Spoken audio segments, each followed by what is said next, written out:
خروج المرير لمن؟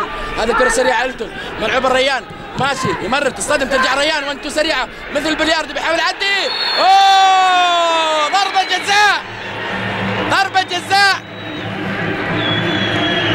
ضربة جزاء للنصر، واحدة من الأخطاء العشرة. إلتون كان سريع فيها، إلتون كان ماشي صح، إلتون كان بيعدي، إلتون يعيق داخل المنطقة واضحة جدا، واحدة من الأخطاء العشرة. برافو برافو الحكم المباراة، برافو الحكم المباراة منصور الشمري. لاحظ لاحظ لاحظ حتشوفها بالإعادة.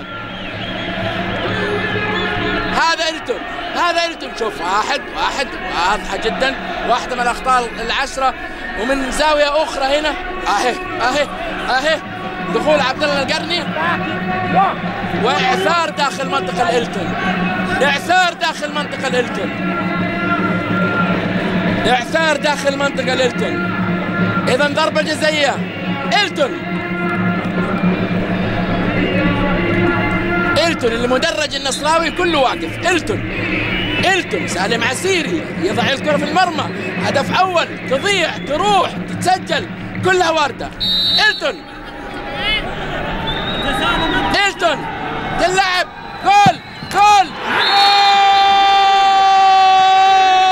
جول، إلتون يسجل، البرازيلي يغير وضع المباراة، يغير شكل المدرج النصراوي، يغير وضع الملعب. 1-0 للنصر، 1-0 للنصر. قلبت المدرجات، تغير وضعها، البرازيلي يسجل هدف من ضربة جزائية فيها الدقيقة 27. أنا بقول في هدف والعلم عند الله. إلتون هنا